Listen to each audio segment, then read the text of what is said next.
элдердин арасынан кичине бизге проблема жаратышып атышат. Бизде Таласта бүгүнкү күнгө чейин коронавирус катталган жок. Бирок башка областтарда көп болуп атат. Ошто күндө 10-дон 15тен кошулуп атат. Биз сактанып атабыз ошол. Мына бүгүн да биз немелерди алып келип, акимдер, айыл өкмөттөр тынбай дезинфекциялар жазып атабыз. Сиздерден суранып атабыз, үйдө отуруп тургулачы деп. Шуну мындай көңүлүңүздөргө албай атасыздар. Мына обсерватор деген өзү бул жанагы чет мамлекеттен келген таластык биздин бир туугандарыбызды жаткызып, анализин текшертип, башка элдер менен контакт болбосун деп. Анализ келип жакшынакай болсо үйүнө чыгарып атабыз. Азыр мына бизде 531 киши бар, чет мамлекеттен келген Талас областында. Ушулардын баарына жаткызып атабыз. А буларды азыр кой берип берсек, бириңер менен бириңер учурашып, саламдашып, дагы көбөйүп кетиши мүмкүн. Bizde bizim Talas'ta da возможность болуп атат, обсерваторларды ачып, ал жерде тамагын берип атабыз. Жана простындарды бүт жакшынакай жаңыларды коюп берип атабыз. Ошол жерге барып эми айткандан кийин жап берип туруш керек. Анан урматтуу аталар, апалар, эже, карындаштар, инилер, жанагындай кече бир ситуация болуп кетти эмне Көгөйдө. Эмнеге бизге обсервацияга жаткызат, эмнеге жүрөт деп. Аны азырына биз медиктерге айтып атабыз. Бүгүн милициялардан коебуз ар бир обсерваторго. Ичиндеги адамдарды ичинде отуруп бергилечи. Сигарет чексеңер сыртка чыгып, определенный жерге чыккыла.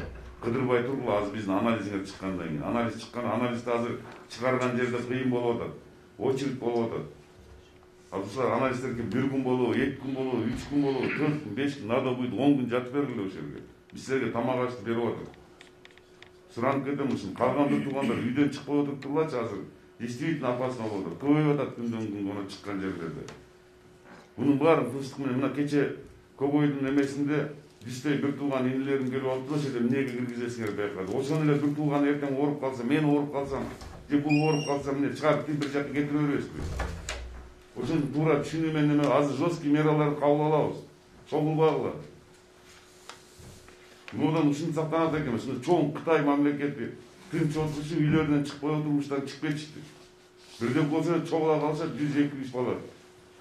Эмнеге бияка чыгарды? Ошол жерден ошонун бир тууганы, мына биз жүрөбүз жерде отурган жетекчилер бүт баары менен контакт болуп, биз деле жүрөбүз, биз да бирөөдүн балдарыбыз. Биздин да балдарыбыз бар. Биз коркпойбуз, элибиз ичинде жүрүп атпайбы, ар жерге барып, ар ким менен контакт болуп. Анан отуруп алып, немедеги сөздөрдү сүйлөйбүз. Эмнеге мындай деп, кече бир карындашым жаткан экен бир немеге. Ошол жерде полду өзү сүрүп койсо болот. Эмнеге тазалык жок да интернетке чыгарып атат. Кичине Кудайдан коркпайт го, мына Кудайдын кылганы да мунун баары. Тынч отуруп бергилечи үйүңүздөрдө, суранычтагы, чыкпагылачы көчөгө. Обязательно элдер өлүп башташ керек, ошондо токтойбузбу. Ошонун алдын алуу иштери жүрүп атат. Мынакей азыр далбастап мал имущийларга угундарды элдер менен сүйлөшүп, мына жер үйдөн алып келдик, тамак аш жок калбасын, аларды карап атабыз. Бүт бир эле биздин мамлекетте эмес, дүйнө жүзүндө кыйын болуп атат азыр. Кыйкырып чыкканды, сүйлөгөндү, тил алып, мына жетекчилерди угуп, акимдерди, айыл өкмөттөрдү, ошол жерде депутаттарды, ошол жерде иштеп аткан патриот балдардын сөзүн угуп бергилечи айнанайын бир туугандарды. Эртең мунун баары кереги жок болуп калат, сактанбаса. Кудай айткандай сактансаң сактайын дейт, мына сактанып атабыз. Күндү түндү уйку жок бизде азыр. Мына жерде отурган мына штабтын баарында. Көрүп атсыңар, түндө да жүрүп атып, машинеңерге чейин ошо машинеси менен келип, ар кандай сөздөрдү айтышып атат мына милиция кызматкерлерине. Уят дейм, кичине ушул жерден бирге токтолбоекпу эми. Азыр мына ЧС киргенде демократия токтойт, демократический подходдордун баарын токтоткула азыр. Эмне тиги көрсөт дегендердин баарын.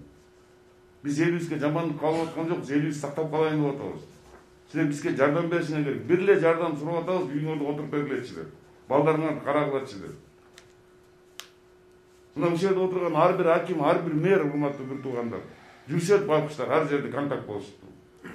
Ушулар эмне бала чакасы жок бекен, бир туугандары жок бекен. Үй барганда да коркушуп атат азыр. Күндө ар ким кече мына лицейге барсак Манаска. Ошол жерде дават алып келгендер ушул оокатка. Суранып атам, жатып тургула десең, эмнеге мен полотенцем жок келет экен. Биз карабайбыз, алып келип жаткызабыз ошол жерге. Жат дегенде жатпасаң, ким ошого против болуп турганбыз, азыр милициянын ЭВСнен обсервация ачып коебуз бир күн. Ошол жерде жатышат азыр. Ушун үчүн азыр ынтымакка келип, биримдикке келип, урматтуу аксакалдар, жанагы WhatsApp'tan чыгып аткан бир туугандарың токтотулачы мындай ар кандай провокацияны чыгаргандар. Ким провокация чыгарса камалат. Азыр бүгүн штабтан республикалык чечим чыкты. Аябай чоң штрафтар төлөйсүңөр. Бүгүн эртең буйрук чыкса камаласыңар. Ошентип тынч үйүңөрдө отуруп балдарыңардын жанында огородторго чыгып, поляга чыгып, бириңер менен бириңер контакт болбой туруп бергиле деп ушуну эле суранып атабыз. Урматтуу бир туугандар. Урматтуу агайын туугандар, түшүнгүлөчү аксакалдар айтпачы балдарга, апалар айтпачы балдарыңарга. Тынч жакшынакай мына коронавирустун ушу тынчтык менен, ынтымак менен жанагындай чогулсак биз чакырабыз муну кайра. Кече ушунчалык жүрөгү ооруп, 200 бала туруп алып туруп, түндө чогулушуп алып, ким билет ошол жерде. Мына мен мисалы үчүн ар ким менен контактта жүрүм, мен анализин берип атам. Мен орун басарларым ар ким менен контактта жүрүп атат. Келгендердин баарын тосуп, жалдырап, мына врачтардын баары жүрүп атат. Эмне булар адам эмес бекен? Булардын да балдары бар. Ушу багыштар иштеп атат мына врачтар күндүз-түн. Биз обеспечение кылып берип атабыз. Эми чыдап тургула. Азыр күн жылып кетсе, бир 25-30 градуска жетсе бул эле токтойт деп атат. Бир ай чыдап койсо болот үйдө отуруп. Жок, түм эле машиналар менен чыгып атсыңар, шаардын ичин толтуруп салып атсыңар кечке чейин. Бул мына жөнөкөй эмес, кээ бирлер жазат бул коронавирус деген жок. Бул дүйнө коркуп атат.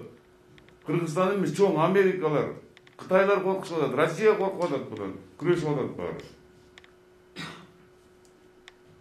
Өзүбүз аспыз, 6,5 миллион кыргызбыз. Кичине сактанып туруп, бирибизди колдоп, бирибиздин үйүбүзгө бирибиз кирбей, гигиенаны сактап, тазалыкты. Мына азыр маскаларды чыгарабыз, мына алып келип атабыз. Туура түшүнүү менен урматтуу агайын туугандар, бирибиз колдойлук, элибизди аман эсен алып калайлык. Ошол үчүн сиздердин дагы бир жолу кайрылам суранып кетем, урматтуу бир туугандар. Тынч, угуп, биз да сиздердин балдарыңызбыз, биз да силерге күйөө сейилибиз керек. Жакшынакай болуп чыдап бергилечи мына, биз айтканга чейин. Токтосо эле айтабыз бүттү деп. Мына телевизор талаштыгынан айтып турабыз, Кудайдын күттүгүнү болду, болгон жок. Болсо болгон жерде айтабыз. Кудай сактасын, болбой эле койсун, бизден айланып кетсин коронавирус. Ошон үчүн бир сөзгө келейик, бир ынтымакка келейик. Баарыбыз бир жак адам баш, бир жеңден кол чыгарып туруп, үйдө отуруп, талаадагы жумуштарыңыздарды акырын бири-бирден чыгып, ойлоңарды арык-парыктарыңарды казып жүргөргүлө. Жумуштарды кылып жатсыз талаачылык. Но бир айылдан бир айылга, бир үйдөн бир үйгө кирбегилечи. Чыксаңар да мына маска, ар ким үйдөн деле масканы тигип алсак болот. Азыр мардин кесип жетип калат.